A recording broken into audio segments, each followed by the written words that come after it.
Hello guys, কেমন আছো সবাই? আশা করি সবাই খুব ভালো আছো। সাইবারস্পোর্ট 20-তে অনেক দিন পরে আমরা অনেক দিন কয়েকদিন আগেই তো স্কুইড গেম চালাম, মানে কোরিয়ান সিরিজ। তো যাই হোক, একটা সময় ছিল সাইবারস্পোর্ট 20-তে রেগুলার ফ্রি ফায়ারের ভিডিও আসতো, তারপর কোরিয়ান সিরিজ এসেছে, তারপর বিভিন্ন সিনেমা সিরিজ, তারপর সোলো সিনেমা। তো আজকে আমরা আবার একটা কোরিয়ান সিরিজ শুরু করতে চলেছি। এটা খুবই রিসেন্টলি এসেছে, নাম হচ্ছে এসলাইন। তুমি ফেসবুক, ইউটিউবে ইদানিং ঢুকলে খালি দেখতে পাও যে ওই যে মাথার উপর একটা লাল দাগ। তো এটাই হচ্ছে আর কি এসলাইন সিরিজ। ও এই সিরিজটা দেখে আমরা এটা রহস্য বুঝবো। বেশিরভাগ মানুষ এই সিরিজটা দেখে ফেলেছে, তবে তারপরেও চলো আমরা আরেকবার দেখে আসি এই সিরিজটা সম্পর্কে। তবে এখানে আরেকটা বিষয় উল্লেখ্য, আমি নিজেই ভালো মতো এই সিরিজটা খুব একটা যে বুঝেছি তা নয়। কয়েকটা জায়গায় আছে আমি খুব ভালো মতো বুঝতে পারিনি, আর তাছাড়া আমার স্ক্রিপ্ট রাইটারও হয়তো কি লিখেছে আমি জানি না। তবে তারপরেও আমরা দেখি কতদূর বুঝতে পারি। মানে তুমি খুব আশা নিয়ে ভিডিওটা দেখো না আর কি, ঠিক আছে? খুব আশা নিয়ে ভিডিওটা দেখলে কষ্ট পাবা। জাস্ট খালি একটা মোটামুটি ধারণার জন্য তুমি এই ভিডিওটা দেখতে পারো, পরে মেইন ভিডিও দেখে নিও। তো যাই হোক, এই সিরিজের শুরুতে আমরা একটা মেয়েকে দেখি যার নাম হচ্ছে সিন, আর সেই হচ্ছে আমাদের এই সিরিজের মেইন লিড রোল ক্যারেক্টার। আর এরপর সে জানালার কাছে যায় আর অন্য লোকদের দিকে তাকাতে শুরু করে। আর এখানে আমরা দেখতে পাই যে সে অন্য মানুষের উপর মাথার উপর দিয়ে একটা লাল লাইন দেখতে পায়, এটাই আর কি এস লাইন। আর এই লাল লাইনটা মানে কি জানো? লাল লাইনটা মানে হচ্ছে একজন মানুষ কতজন মানুষের সাথে শারীরিক সম্পর্ক করেছে সেইটার একটা লাইন, এবং এই লাইনটা গিয়ে যাবে হচ্ছে তার মাথায়। ধরো 10 জনের সাথে শারীরিক সম্পর্ক করেছে, তার মাথা থেকে ওই লাইনটা গিয়ে ওই 10 জনের মাথায় যাবে, এরকম একটা ব্যাপার। মোট কথায় সেক্স লাইন, যেটা সংক্ষেপে হচ্ছে এস লাইন। আশা করি বিষয়টা বুঝতে পেরেছো। আমি আর না বললাম, শরম করছে, বয়স হয়েছে তো। তো যাই হোক, আমরা দেখতে পাই যে ওই মেয়েটা দেখছিল সবাই লাইন, আর তখন ওর সামনে থেকে একটা মেয়ে যার মাথায় অনেক লাইন ছিল। তো ওই মেয়েটা করে কি, হঠাৎ করে সিনের দিকে তাকায় এবং হ্যালো বলে, কিন্তু তখন সিন করে কি নিজের গেটটা বন্ধ করে দেয়। এবং এরপর তার অতীত দেখানো হয়, যেখানে সিন বলছে আমি ধীরে ধীরে বড় হচ্ছিলাম এবং আমি আমার চোখে এই লাইন গুলো দেখতে পাই, এবং অনেক পরে আমি জানতে পারি যে এই লাইনের মানে কি। আর এরপর ওর অতীতের আরো দৃশ্য দেখানো হয়, যেখানে দেখা যায় সে ছোট ছোট আকৃতিতে কিছু আঁকছে, এবং তার মা দেখে যে তার বাবার মাথার উপর দিয়ে 2টা লাল রেখা চলে যাচ্ছে, এমনকি তার মায়ের মাথার উপর দিয়ে আরো 2টা অতিরিক্ত রেখা চলে যাচ্ছে। আর তখন ওর মা বুঝে ফেলে যে তার স্বামীর অন্য কারোর সাথে সম্পর্ক রয়েছে, আর এই কারণে সে তার স্বামীকে হত্যা করে। আর তারপর থেকে সিন ভাবতে শুরু করে সে যদি এইসব এস লাইন দেখতে থাকে তাহলে মানুষের মৃত্যু নিশ্চিত, আর সে সিদ্ধান্ত নেয় সে এগুলো আর কখনো দেখবে না, শুনবেও না। তো এই কারণেই তার বাবার মৃত্যুর পর থেকে সে নিজেকে একটা ঘরে আটকে রেখেছে। আর এরপর আমরা দেখি সিন করার চেষ্টা করে, অনেকবার চেষ্টা করেছে, যেমন বিল্ডিং থেকে লাফ দেওয়া, নিজের হাত কেটে ফেলা, কিন্তু তার কিছুই হয় না। অজন একটা কারণে সে আবার পুরোপুরি রিকভার হয়ে যায়। আর এর জন্য সে সিদ্ধান্ত নেয় সে খুঁজে বের করবে যে এই এস লাইনটা সে কিভাবে দেখতে পায়, এটা কিভাবে তৈরি হয়েছে, এটা থেকে কিভাবে মুক্তি পাওয়া যেতে পারে। আর আমি আবারও বলে নিচ্ছি, যেহেতু এটা খুবই নতুন একটা সিরিজ, আমি যদি আবুল তাবুলও বলি না বুঝে তোমরা দয়া করে মাইন্ড করো না, ঠিক আছে? আমি খুবই আনইজি বোধ করছি এই সিরিজটা এক্সপ্লেন করতে। তো যাই হোক, এরপর আমরা দেখতে পাই সেই মেয়েটি, যে মেয়েটি ঠিক সিনের সামনে ফ্ল্যাটে থাকে, সে সিনের দরজার সামনে আসে। সে সিনের জন্য কিছু ফল নিয়ে এসেছে, কিন্তু সিন গেট না খোলায় সে ফলগুলো ওখানে রেখে চলে যায়। তো এর মানে একটা মেয়ের যদি 1000টা সম্পর্ক থাকে, সে মানসিকভাবে ভালো হতে পারে আর কি, ওর জন্য ফল নিয়ে আসলো। আর তারপর আমরা দেখি সিন গেট খুলে ফলগুলো নিয়ে নেয় চোরের মতো, আর তারপর ফলগুলো খেতে শুরু করে, এবং দেখে মনে হচ্ছে অনেকদিন ধরে কিছু খায়নি, অনেকদিন পরে কিছু খাচ্ছে। আর তারপর দৃশ্যের কাট হয়, আর আমরা হানজিন আবার একটা পুলিশ অফিসারকে দেখি, এবং এই লোকটা সবচেয়ে বেশি ভাইরাল লোক। আর তিনি থানায় এসেছেন, আর সে এসে তার ভাগ্নির ব্যাপারে কথা বলতে থাকে, বোনের মেয়ে যে একটু একগুঁয়ে টাইপের, তার কথা শোনে না, তার জবাবও দেয় না, হয়তো বাপ নেই তার কাছে থাকে। আর এরপর আমরা স্কুলের দৃশ্য দেখতে পাই, যেখানে আমরা একটা মেয়েকে দেখি যার নাম হচ্ছে জিংহে, আর সে ছাদে দাঁড়িয়ে সেই পুলিশ অফিসারের ভাগ্নিকে অনেক বাজেভাবে মারছিল, এবং তাকে বলছিল তুই দ্রুত আমাকে টাকা এনে দিবি। দক্ষিণ কোরিয়া, জাপান এগুলো রেগুলার বুলিং হয়ে থাকে, এবং এইসব দৃশ্য দেখলে মনে হয় এর চেয়ে বাংলাদেশ ভালো। ওদের দেশের যে আইন কানুন সেই হিসেবে যদি এরকম বুলি হয়, সেই হিসেবে বাংলাদেশ ভালো। টাকার জন্য ওকে খুব বাজেভাবে বুলি করা হচ্ছিল, এবং বলছিল যে দ্রুত টাকা এনে দিবি, না হলে কিন্তু খবর আছে। আর অন্যদিকে আমরা দেখি হানজি, ওই পুলিশ অফিসার একটা কেসে গিয়েছে যেখানে একটা মেয়ে মারা গিয়েছে। তো হানজি সেখানে প্রমাণ খুঁজে বের করার চেষ্টা করছিল, আর তখন সে ওখানে একটা কার্ডবোর্ড খুঁজে পায়, যেটা একটা হোটেল থেকে আনা হয়েছে। হোটেল থেকে খাবার পাঠালে এই ধরনের কার্ডবোর্ড গুলো দেওয়া হয়। আর তখনই আরেকজন গোয়েন্দা আসে, আর সে বলে গত রাতে একজন হেলমেট পরা লোককে এখানে আসতে দেখা গিয়েছিল। তার আমার মনে হয় লোকটি হয়তো রেস্টুরেন্টের ডেলিভারি ড্রাইভার হতে পারে। আর তারপর আমরা দেখি হানজি আবার থানায় এসেছে, আর তার পাশে আরেকজন গোয়েন্দা ছিল, আর সে বলছিল এই মেয়েটাকে খুনের মোটিভ বা লক্ষ্য বা কারণ কি হতে পারে। খুনি তো টাকাও ছুঁয়ে দেখেন, একটা টাকাও নাইনি। আর তারপর হানজি প্রশ্ন করে তুই কই খাবারের দোকান চেক করেছিস? আর তখন অন্য ডিটেকটিভ যার নাম হচ্ছে ডং শিখছে বলে মেয়েটা সাধারণত রেগুলার খাবার অর্ডার করতো, কিন্তু ওই দিন কিছু অর্ডার করেনি। আর তারপর হানজি তার রিলেশনশিপ সম্পর্কে জানতে চায়। তো ডং শিখ জানায় মেয়েটি প্রেম করতো, কিন্তু 1 বছর আগে তার ব্রেকআপ হয়েছিল, তারপর থেকে সে সিঙ্গেলই রয়েছে। আর তারপর আমরা আবারও সিনকে দেখি যে তার বাসায় ছিল, আর সে খাবার অর্ডার করেছিল এবং টিভি দেখতে থাকে, এবং টিভিতে ওই মেয়ের মৃত্যুর খবর সম্পর্কে বলা হচ্ছিল। তো এখানে টিভিতে বলা হচ্ছে যে একজন হেলমেট পরা লোক তাকে খুন করেছে। আর বাংলাদেশে হেলমেট পরা লোক মানে কে বুঝতেই পারছো, করছো, মানে যেটা আর কি সোশ্যাল মিডিয়াতে চলে। আর এরপর আমরা দেখি ওই লোকটির মাথার উপরেও একটা মাত্র লাল এস লাইন রয়েছে, আর সে বলছিল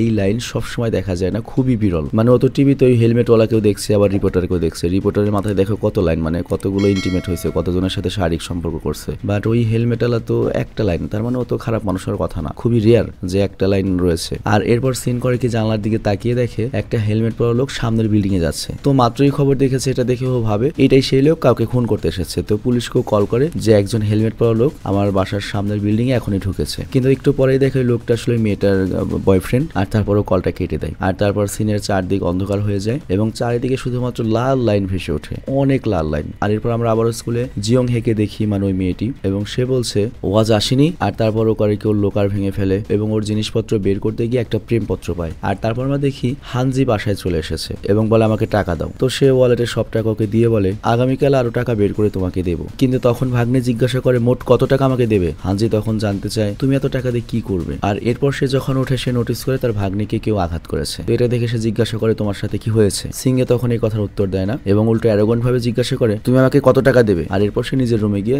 দরজা বন্ধ করে দেয়। আর এই ধরনের ভোদাই টাইপ মানুষগুলো এরকমই হয়, বাইরের জগতে মার খায় আর যত ভাব নেয় হচ্ছে নিজের ফ্যামিলির সাথে, মানে যেখানে পারে। এবং এই ধরনের মানুষগুলো যদি পাওয়ার পায় এরা আরো ওই খারাপ মানুষের চেয়ে বেশি খারাপ হবে। তো যাই হোক, হানজি যখন এরপর ব্যালকনিতে যায় আমরা দেখি তার বাড়িটা সিনের বাড়ির বিপরীতেই ছিল। আর তখন তার মনে পড়ে যে আগের রাতে তো একটা মেয়ে কল করেছিল এবং ওই হেলমেট পরা একটা ছেলে কথা বলেছিল এবং সে আমাদের এলাকারই। আর তারপর হানজি করে কি সিনের গেটের বাইরে এসে ওকে নক করে। আর সিন দেখে হানজির মাথায় অনেকগুলো লাইন, মানে হানজি একটা আঙ্কেল মানুষ, বয়স হয়ে গিয়েছে, বিয়ে করে নাই, বুঝো নাই। তো হানজি বলে তুমি যদি কিছু জানো বলো, কারণ গত রাতে তুমি কল করেছিলে। আর তখন উপর থেকে একজন আসে এবং বলে এই মেয়ে কখনো বাইরে বের হয় না, ইভেন ওর ময়লাও অন্য কেউ নিয়ে যায় আর খাবারও আরেকজন দিয়ে যায়। কিন্তু তারপর আমরা দেখি সিন একটু গেট খোলে এবং বলে আমি ভুল বলেছিলাম, আমি ভেবেছিলাম লোকটা খুনি, কিন্তু সে আসলে ওই মেয়েটার প্রেমিক ছিল। তো এই কথা বলে সে আবার গেটটা বন্ধ করে দেয়। আর এরপর সিন যায় পরবর্তী দৃশ্যে, যেখানে দেখা যায় একটা হেলমেট পরা লোক বিল্ডিং এ ঢুকছে আর সিন তাকে দেখছিল। আর তারপর দৃশ্যের কাট হয় আমরা সিএম কে দেখি। আর সে ফোন পেয়েছে সেই মেয়ের কাছ থেকে, মেয়েটি বলছিল দ্রুত আমাকে টাকা এনে দে, মানে বুলি মেয়ের কাছ থেকে। তো এখানে আমরা আরেকটা মহিলাকে দেখি যে সিয়ং এর সামনে দিয়ে টাকা নিয়ে যাচ্ছিল। তো তখন সিয়নও তা দেখে এবং সেগুলো চুরি করার চেষ্টা করে, কিন্তু চুরি করতে গেলে ঠিক তখনই সামনে অনেক মানুষ এসে পড়ে, এ কারণে চুরি করতে পারে না। আর তারপর আমরা হানজি এবং ডংসিক মানে দুই পুলিশকে দেখি যারা এই কেস নিয়ে আলোচনা করছিল। তো এখানে আরেক পুলিশ ডংসিক জানায় রিসেন্টলি যে মেয়েটি মারা গিয়েছে তার প্রেমিকের নাম হচ্ছে জংমিন, আর সে আর্ক হাই স্কুলে পড়ায় যেখানে তোমার ভাগ্নিও পড়ে। আর এর সাথে ডংসিক আরো জানায় লাস্ট মাসে যে মেয়েটির মৃত্যু হয়েছে সে মেয়েটি একটা জিমে যেত আর জিয়ংও সেখানে যেত, এবং ডংসিক তার ঠিকানাও দেয়। তো ঠিকানা শুনে হানজি সেই ছেলেটির কথা মনে পড়ে এবং বুঝে যায় ওই ছেলেটা হয়তো উপরেই থাকে, আই মিন জিয়ং। এবং জিয়ং মনে হয় যে সিনের বাড়িতে যে গেল উপর থেকে আসলো ওটা হবে হয়তো জিয়ং। তো যাই হোক, এরপর সে ডংসিককে ওখানে পাঠায় এবং বলে আমি একটু পরে আসছি, সেখানে আমার একটু জরুরি কাজ আছে। আর আমরা দেখি এদিকে হানজি এসেছে মূলত হসপিটালে, আর নার্স তাকে বলে আমরা যাই না সে কিভাবে ছাদে পৌঁছালো। আর তারপর আমরা হানজির বাবাকে দেখি যিনি মানসিক বিকারগ্রস্ত, হসপিটালের ছাদের কিনারায় দাঁড়িয়ে কর্মীরা তার বাবাকে নামিয়ে নিয়ে আসছে। আর এই দিকে আমরা দেখি ডংসিককে যে ওই বিল্ডিং এ ঢোকে যেখানে সিনও থাকে, আর সে যখন বাড়িতে ঢোকে সেখানে অন্ধকার ছিল আর সে টর্চ লাগিয়ে তার পাশ খেয়াল করে। আর তখনই পেছন থেকে তাকে লক্ষ্য করে জংমিন তাকে দেখছিল। আর এই জংমিন হচ্ছে ওই যে মেয়েটা মারা গিয়েছে তার বয়ফ্রেন্ড, 1 বছর আগে বয়ফ্রেন্ড ছিল। তো সে করে কি ডংসিককে আক্রমণ করে আর সিন চেঞ্জ হয়। আর আমরা দেখতে পাই সে তো রানিং হানজির সাথে কথা বলছিল, কিন্তু হঠাৎ করে কলটা কেটে যায়। আর তারপর দেখা যায় সে ওখানে অজ্ঞান হয়ে পড়ে। আর এরপর আমরা দেখি জংমিন করে কি হেলমেট পরে হেঁটে সামনে থাকা বিল্ডিং এ চলে যাচ্ছে, কিন্তু তখনই সিন তাকে দেখতে পায় এবং ওর মাথার রেখা দেখেই বুঝতে পারে এই লোকটা তো ওই মেয়েটিকে মারতে যাচ্ছে, ওই সেম ছেলেটা হয়তো নয়। আর এইদিকে সিনের ফোন বন্ধ হয়ে গিয়েছে, আর এই জন্য সে নিজের করে কি ছুরি হাতে ঘর থেকে বের হয়, কিন্তু সে যেহেতু অনেকদিন ধরে ঘরের বাইরে বের হয় না, সে চলাফেরাও ঠিক মতো করতে পারছিল না, আর এই কারণে হঠাৎ করে পড়ে যায়। আর এইদিকে আমরা দেখি যে মেয়েটির কাছে ওই হেলমেট পরা ছেলেটি এসেছে, ও ভাবছে এটা ওর প্রেমিক এসেছে, কিন্তু ছেলেটা যখন হেলমেট খুলে তখন বুঝতে পারে যে এটা তো ওর বয়ফ্রেন্ড না, এটা জংমিন। আর তারপর দেখা যায় জংমিন করে কি মেয়েটা লাল রেখাগুলোর দিকে তাকাতে থাকে এবং হঠাৎ করে মেয়েটির গলা চেপে ধরে, কিন্তু ঠিক তখনই সিন করে কি একটা ছুরি নিয়ে আসে, কিন্তু জংমিন তখন তার হাত থেকে ছুরিটা নিয়ে নেয় এবং বলে তুমি এই ছুরি দিয়ে আমায় মারবে। আর তারপর সিনকেই মেরে ফেলে, মানে মেন ক্যারেক্টারকে মেরে ফেললো। আর তারপর আমরা আবারও হানজিকে দেখি যে এখানে চলে এসেছিল এবং বিল্ডিং এর ভেতরে ঢুকে যায়, কিন্তু তখন সে সিনের দরজা খোলা অবস্থায় দেখে। তো সিনের ঘরের ভেতর যখন যায় সে কোন একটা কিছু দেখে ফেলে, আর তারপর সে জানলা দিয়ে তাকিয়ে দেখে যে একটা লোক একটা মেয়েকে মারছে, সেখানে সিনও রয়েছে। তো সে করে কি নিজের বন্দুক বের করে এবং ওই লোকটাকে গুলি করতে যায়, কিন্তু তখনই দেখা যায় সিন করে কি জ্ঞান ফিরে ওই লোকটার পায়ে ছুরি মারে, কিন্তু জংমিন ছুরি বের করে যখন সিনকে মারতে যাবে তখন বাধ্যতামূলক হানজি করে কি গুলি করে ওকে হত্যা করে দেয়। আর এরপর আমরা ওদেরকে বাইরে দেখি, হানজি সিনের সানগ্লাস দিচ্ছিল। তো তখন এখানে সিন হানজিকে জিজ্ঞাসা করে এই মৃত লোকটি কে। হানজি বলে পরে সব বলবো। আর এরপর আমরা দেখি হানজির ভাগ্নি সেখানে চলে এসেছে আঙ্কেলকে ডাকতে, আর সে সিনকে দেখেও চিনে ফেলে। কেন চেনে এটা আমরা পরে জানবো। আর তারপরের সিনে আমরা হানজির ভাগ্নিকে বাসায় দেখি, যেখানে তার আঙ্কেল হানজি চলে আসে। তো সিংহে তাকে জিজ্ঞাসা করে তুমি আমাকে কত টাকা দেবে। তো হানজি তখন বলে আমি কোনো এটিএম নই, এবং উল্টো জিজ্ঞাসা করে স্কুলে কি তোমার কোনো সমস্যা হচ্ছে, কিছু হলে আমাকে বলতে পারো। বাট তখন ওই মেয়েটি বলে তুমি আবার কবে থেকে আমার ব্যাপারে ভাবতে শুরু করলে। আর তারপর সিয়ং করে কি সিন সম্পর্কে জিজ্ঞাসা করে যে ওখানে কি করছিল। তো হানজি এই কথা শুনে উল্টো ওকে জিজ্ঞাসা করে তুমি ওকে কিভাবে চেনো, ওকে কি চেনো। সিয়ং হে তখন বলে হ্যাঁ আমি ওকে চিনি, আমরা একসাথে মিডল স্কুল পড়েছি। মিডল স্কুল কি এটা আমি জানি না, সম্ভবত ক্লাস 10 বা 8 পর্যন্ত এরকম হতে পারে। কিন্তু কিছুদিন পরেও পুরোপুরি হারিয়ে যায়, কারণ ওর মা ওর বাবাকে খুন করেছিল, আর তারপর থেকে ও পালিয়ে গিয়েছে, আর খুঁজে পাইনি আমরা। আর এর পরের দৃশ্যে আমরা সিনকে দেখি যে একটা বিল্ডিং এর কিনারায় বসে রয়েছে এবং বলছে আমি যদি এইভাবে এস লাইনের সহায়তায় কাউকে বাঁচাতে পারি তাহলে অবশ্যই বাঁচাবো। মানে এস লাইন দেখে হয়তো বুঝতে পেরেছে, মানে একটা লোক যখন ওই মেয়েটার বাড়িতে যাচ্ছে, ওই মেয়েটার সাথে যদি ওই ছেলেটার এস লাইন না থাকে, যোগ না থাকে, তাহলে তো বুঝতে পারবে যে না এটা প্রেমিক না বা অন্য কোনো কিছু একটা ব্যাপার। যাই হোক, এস লাইনের আর কি ক্ষমতা থাকতে পারে। তো যাই হোক, পরদিন সকালে আমাদের পরিচয় করে দেওয়া হয় আরেকটা মেন চরিত্রের সঙ্গে, যিনি একজন শিক্ষক, আর তিনি আর্ক হাই স্কুলেই পড়ান। তার নাম হচ্ছে গিউজেন। আর এরপর আমরা সিনকে বাড়িতে দেখতে পাই, আর সে একটা মেসেজ দেখছিল, আর তারপর সে করে কি ঘর পরিষ্কার করতে শুরু করে, জানালা পরিষ্কার করে, পোস্টার গুলো খুলে ফেলে। মানে ও এখন এই এস লাইনকে মেনে নিয়েছে, এরকম একটা ব্যাপার আর কি। আগে তো সানগ্লাস পরে থাকতো, তারপর তোমার ওই যে দরজা জানলা সব ওই যে তোমার পোস্টার দিয়ে আটকে দিয়েছিল যাতে বাইরে মানুষ না দেখতে হয়। তো যাই হোক, এদিকে আমরা স্কুলে সিএম কে দেখি, আর এখানে মেয়েরা বোর্ডে ওর নামে উল্টাপাল্টা লিখেছিল। আর তারপর আমরা ওই জিং হেকে দেখি, যে করে কি ওই যে সিং এর যে তোমার ওই লেটারটা চুরি করেছে, সেই লেটারটা পড়তে থাকে। আর ওর বয়ফ্রেন্ডের পার্সোনাল লেটার যখন পড়ছিল, ওর তো প্রচুর কষ্ট লাগে, ওকে থামানোর চেষ্টা করে সিংহে। আর এর ফলে জিংহে পড়ে যায় এবং তারপর সে সিংহকে মারা শুরু করে, মানে পুলিশের ভাগ্নিকে মারা শুরু করে। বাট তখনই এখানে টিচার গিউজেন চলে আসে, যাকে আমরা একটু আগে দেখেছি, এবং সেই শয়তান মেয়েটাকে জিংহেকে ধরে ফেলে এবং পেছনে ফেলে দেয়। আর তারপর আমরা গিউজেন এবং সিয়ংকে দেখি, যেখানে গিউজেন সিয়ংকে বলছে তুমি এমনটা করতে পারো, ওরা পাজি পোলাপান, ওদের সাথে লড়াই করো না। বাট সিয়ংকে বলতে থাকে আমি ওকে মেরেই ফেলবো, ও এরকম করে কেন সবসময় আমার সঙ্গে, আর আমি কি এখন যেতে পারি। তো এরপর আমরা সিয়ংকে দেখি যে স্কুল থেকে ঘরের দিকে যাচ্ছিল, আর তখন সে তার লকারে, মানে ওর লকারটা তো খোলাই ছিল, একটা চশমা রাখা দেখতে পায়, আর ওইটা করে কেউ তুলে নেয়। আর এইদিকে আমরা দেখি হানসি ডনসিককে বলছিল যে এখানে কোন একটা আজব ঘটনা তো ঘটেছে। ডনসিক তখন বলে যাই হোক না কেন আমি তোমার কারণে শেষ মুহূর্তে বেঁচে গিয়েছি, নয়তো এই হালায় আমাকে প্রাণে মেরে ফেলতো। আর এইদিকে আমরা দেখি হানসিকে যে আবার ওই কিলারের বাসায় আসে এবং চারিদিকে খালি রেড লাইন আর রেড লাইনই দেখতে পায়, মানে ওই যে জংমিন যেটাকে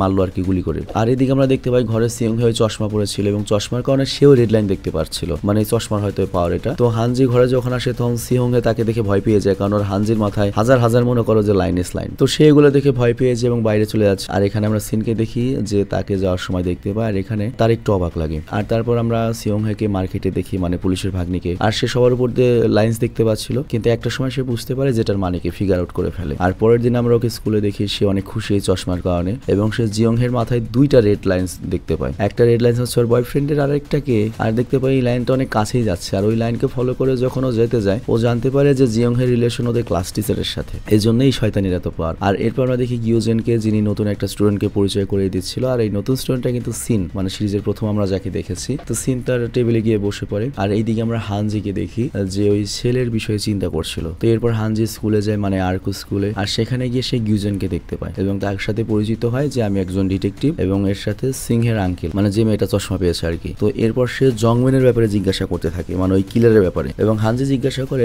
জংমিন কি সব সময় সেই চশমা পরে থাকতো। গিউজেন তখন বলে জংমিন কখনো তো স্কুলে পড়ে আসতো না, তবে সে কয়েক মাস আগে স্কুল ছেড়ে দিয়েছিল। তো এরপর সিন কাট হয়, আর স্কুলের ছাদে আমরা সিংহেকে দেখতে পাই, যেখানে জিংহে তাকে বুলি করছিল। নামগুলো উচ্চারণের সমস্যা হতে পারে, খুব ক্রিটিক্যাল নাম উচ্চারণ করা ওদের। তো তখনই এখানে সিন চলে আসে এবং বলে তোমার এসব বন্ধ করা উচিত। বাট এটা শুনে জিংহে করে কি সিনের গলা চেপে ধরে এবং ওকে বিল্ডিং এর কিনারায় নিয়ে যায়। কিন্তু সিন কিন্তু কম না, ও সাইকো কম না, ও করে কি উল্টো ওর কলার ধরে এবং ও ঝুলে যায় বিল্ডিং এর নিচে এবং বলে তুই যদি এসব বন্ধ না করিস তাহলে আমি তোকে নিয়ে নিচে পড়ে যাবো, দুজনই মরবো। তো জিংহে তো পুরো ভয় পেয়ে যায় এবং ছাড়ি নিয়ে বলে যে তুই কি পাগল নাকি, সাইকো, এবং ভয় পেয়ে এখান থেকে চলে যায়। আর তারপর আমরা সিংহেকে দেখি যে সিনের কাছে চলে এসেছে, আর সিনকে বলে তোমাকে কে বলেছে আমাকে সাহায্য করার জন্য। আর সিন তখন জিজ্ঞাসা করে তুমি কি এখন আমার সাথে রেগে রয়েছো। সিংহে তখন বলে তুমি নিজের চিন্তা করো, মানে বুঝতে পারি ওদের ভিতর পুরোনো কানেকশন রয়েছে। আর এইদিকে গিউজেন আর হানজিকে আমরা দেখি। তো এখানে ক্লাস টিচার, মানে মহিলা ম্যাডাম, গিউজেন হানজিকে বলছিল তুমি কি তোমার ভাগ্নের সঙ্গে দেখা করবে না। হানজি বলে দেখা, ও যদি জানতে পারে আমি এখানে এসেছিলাম তাই তো অনেক রেগে যাবে। এবং এখানে ওই ম্যাডামকে দেখে আমরা বুঝতে পারি সে হানজির প্রতি ইন্টারেস্টেড হয়ে গিয়েছে, মানে তার আর একটা স্লাইন বাড়াবে। তো যাই হোক, এরপর আমরা হানজিকে দেখে স্কুল থেকে চলে যেতে, আর সিন তাকে দেখে ফেলে এবং এটা নিয়ে সে রেগে যায় যে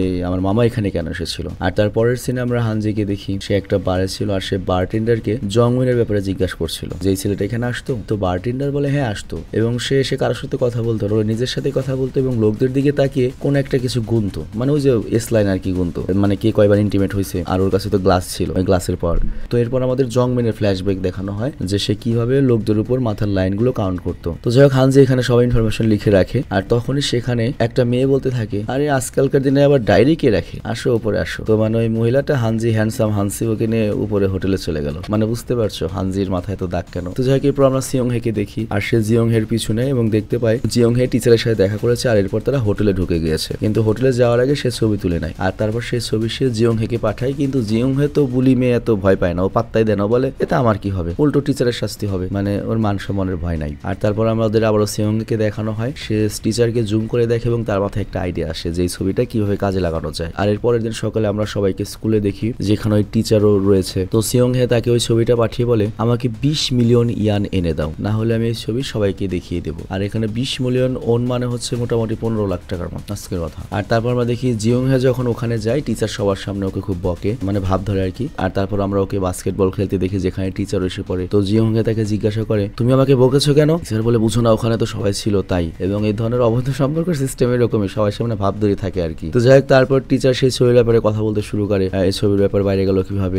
তখন জিয়ং হে বলে এই সবকিছু সিয়ং হেই করেছে। তো টিচার খুব ভয় পেয়ে যায় এবং জিয়ং এর উপর রেগে থাকে। আর তারপর আমরা সিয়ং হেকে দেখি এবং সে উল্টো সবার সাথে মানে মজা করছে, কানেকশন বাড়াতে শুরু করেছে, মানে আগের যে কনফিডেন্স হয়ে গিয়েছে, মানে ওর যে ভয়টা ছিল তাকে আটকে দিয়েছে ছবি দিয়ে। এবং এরপর আমরা সিনকেও দেখি যে এই সব লক্ষ্য করে। আর তারপর ওদের দুজনকে আমরা ওয়াশরুমে দেখি। তো এখানে সিনকে বলে, তুমি কি চশমা সবসময় পরো? সিং তখন মিথ্যে বলে যে আমার চোখ একটু খারাপ লাগছে, তো তার জন্য এখন চশমাটা আমি রিসেন্টলি বানিয়েছি এবং পরছি। তো সিন করে ওই চশমাটা তুলে নেয় এবং বলতে থাকে, তুমিও কি এই চশমা দিয়ে বাড়তি কিছু দেখতে পাও, মানে লাল সুতার মতো কিছু দেখতে পাও? তো সিং তো অবাক হয়ে যায় এবং জিজ্ঞাসা করে, তুমিও কই রেখা দেখতে পাও? সিন বলে, হ্যাঁ আমি চশমা সারাই দেখতে পাই। তো এরপর সিং জিজ্ঞাসা করে, বলো তো আমার উপর কতগুলো লাইন রয়েছে? সিন বলে, তোমার মাথার উপর একটা লাইনই রয়েছে। তার মানে সিং খালি বয়ফ্রেন্ডের সাথেই। তো সিন তখন তাকে জিজ্ঞাসা করে, তুমি এই চশমাটা কোথায় পেয়েছো? তো জিয়ং হে বলে, আসলে এটা আমি কোনোভাবে খুঁজে পেয়েছি, মানে আমি আমার লকারে পেয়েছি। তো সিন তখন ওই চশমাটা ওকে দিতে চায় না, বলে তুমি কি জানো আমাদের পাশের বাড়ির যে ছেলেটার মৃত্যু হয়েছে সে ওই একই চশমা পরেছিল। কিন্তু তখন সিয়ং হে জোর করে চশমাটা কেড়ে নেয় এবং সেখান থেকে চলে যায়। মানে এটার অবশ্যই কোনো সাইড ইফেক্ট থাকতে পারে আর কি, হয়তো সাইকো করে ফেলে মানুষকে। আর এরপর আমরা টিচারকে দেখি যে খুব ভয় ছিল, আর সেই গিউজনের কাছে গিয়ে সিয়ং হের ব্যাপারে জানতে চাই, হয়তো গিউজনই সিয়ং হের ক্লাস টিচার। আর তারপর আমরা সিয়ং হেকে দেখি যে তার বয়ফ্রেন্ডের সাথে মজা করছে, বাট ঠিক তখনই ওর কাছে একটা মেসেজ আসে, আর ওই মেসেজটা টিচার পাঠিয়েছে যেখানে লেখা রয়েছে, তুমি আমার সঙ্গে দেখা করো, আমি তোমাকে 20 মিলিয়ন ইয়ন দিব, কিন্তু ছবি ভাইরাল করো না। তো আমরা দেখতে পাই যে আমাদের সিয়ং হে তার বয়ফ্রেন্ডের সাথে মজা করছিল, আর এর জন্য সে পার্সটা রেখে দেয়। কিন্তু ঠিক পেছনেই আমরা জিয়ং হোকে, মানে শয়তান মেয়েটাকে দেখতে পাই যে ওর পিছু নিয়েছিল আগে থেকেই এবং নজর রাখছিল। আর এরপর আমাদের একটু ফ্ল্যাশব্যাকে নেওয়া হয় একটু আগে, যখন আর কি তোমার ওই যে সিয়ং হে আর হচ্ছে সিন ওয়াশরুমে কথা বললো যে চশমা নিলে এস লাইন দেখা যায়, এই সব কথা কিন্তু জিয়ং হে শুনেছিল। আর এই জন্যই জিয়ং হে চশমা চুরি করার জন্য এখানে এসেছে এবং চশমাটা চুরি করে সেখান থেকে চলে যায়। তো এরপর সিং হে যখন পার্স চেক করে সে নিজের চশমাটা দেখতে পায় না। আর এইদিকে আমরা দেখি জিয়ং হেকে, সে সবার উপর ওই লাইনগুলো দেখছিল। আর এরপর সে সিনকে কল করে এবং জিজ্ঞাসা করে, তুমি কি আমার চশমাটা নিয়েছো? আর আমি স্কুলে যাচ্ছি। তো সিন উল্টো জিজ্ঞাসা করে, তুমি এত রাতে স্কুলে যাচ্ছ কেন? তখন সিয়ং হ কল কেটে দেয় এবং কিছুক্ষণের মধ্যে স্কুলে পৌঁছে যায়। তো এখানে সে টিচারের সামনে আসে। তো এখানে দেখতে পাই আমরা টিচার সিয়ং এর কাছে ক্ষমা চায় এবং বলতে থাকে, তুমি প্লিজ এগুলো করো না। কিন্তু তখন সিয়ং হে বলে, কেন? আপনার গার্লফ্রেন্ড যখন আমাকে বুলি করছিল তখন তো চুপ করে বসেছিলেন, আপনি সব জানতেন তারপরেও কিছু বলেননি। তো টিচার আবারও ক্ষমা চায় এবং বলে, আর এরকম হবে না। বাট ওই মুহূর্তেই টিচারের ফোনে তার স্ত্রীর মেসেজ আসে এবং সেই একই ছবিটা টিচারের স্ত্রী টিচারকে পাঠায় এবং বলে, তুমি এগুলো কি করছো? তো টিচার তখন এত রেগে যায় যে সে সিয়ং এর দিকে এগিয়ে আসতে থাকে। আর এই দিকে আমরা সিনকে দেখি যে দৌড়ে স্কুলে আসছে। আর সিন যখন একটু সামনে এগিয়ে আসে সে দেখতে পায় বিল্ডিং এর উপর থেকে সিয়ং হে নিচে পড়ে যাচ্ছে এবং সিয়ং হে নিচে পড়ে সেখানেই মারা যায়। আর এখানেই ভিডিওটা শেষ হয়ে যায়। তো যাই হোক এই পর্যন্ত ওইটুকুই রিলিজ পেয়েছে, বাকিটুকু আর রিলিজ পাইনি। বাকিটুকু রিলিজ পেলে আবার এক্সপ্লেন করবো। তবে আমি খুব দুঃখিত যে আমি হয়তো এটার 50% এক্সপ্লেন করতে পারিনি। আমি বুঝলাম না, সিরিজের কাহিনী বোঝাই আসলে কঠিন, মানে সিরিজেই দম কম, কাহিনীতেই দম কম। কারণ কাহিনী ভালো হলে সে আমি ভালো বোঝাতে পারবো, একটা কাহিনী যদি অনেক বেশি পেছানো হয় সেটা বোঝাবো কিভাবে? এর আগেও তো আমরা অনেক কোরিয়ান মুভি এক্সপ্লেন করেছি, কোরিয়ান সিরিজ এক্সপ্লেন করেছি, বাট আমার কাছে এই কনসেপ্টটা কাহিনীটা একটু গোজামেলে লাগছে। তোমাদের কাছে কেমন লেগেছে আমি জানি না। তো যাই হোক এরপরে যখন এর পরবর্তী পার্ট আসে আমি এক্সপ্লেন করবো, ভুল ভ্রান্তি হলো ক্ষমা করো আর কি। আল্লাহ হাফেজ। তবে গাইজ ভিডিওটা শেষ করার পূর্বে তোমাদের জন্য একটা ইনফরমেশন দিচ্ছি, সেটা হচ্ছে আমার যে পার্সোনাল ফেসবুক আইডি এর সাথে আমার পার্সোনাল ইনস্টাগ্রাম এবং টিকটক যে আইডি গুলো রয়েছে সেগুলো আমি শেয়ার করছি। আর এগুলো শেয়ার করার যথেষ্ট কারণ রয়েছে। কারণটা হচ্ছে র্যান্ডম ভিডিও চ্যানেল 7/420 বা এই ধরনের চ্যানেল কতদিন থাকবে আমরা জানি না। তবে যদি আমাদের অডিয়েন্স গুলো অন্তত একটা জায়গায় রাখতে পারি, মানে আমাদের যে অডিয়েন্স গুলো রয়েছে তাদের যদি আমরা বিভিন্ন জায়গায় রাখতে পারি, যদি আমি একেবারে পড়েও যাই, অন্তত কোন একটা প্রজেক্ট শুরু করলে তাদেরকে আমরা পাশে পাবো। এবং আমি খুব সৎ এবং ফ্রি মাইন্ডের লোক, সেটা আমি এর জন্য তোমাদের ফ্রি মাইন্ডেই বললাম, কোনো মিথ্যা কথা বলে নিলাম না আর কি। তো যাই হোক আমার যে আইডি গুলো রয়েছে সেটার লিঙ্ক আমি ডিসক্রিপশন এবং পিন কমেন্টে দিয়ে দিয়ে দিচ্ছি। তোমাদের একান্ত যদি ইচ্ছা হয় তোমরা যেতে পারো, ইচ্ছা না হলে যাওয়ার দরকার নেই। আল্লাহ হাফেজ।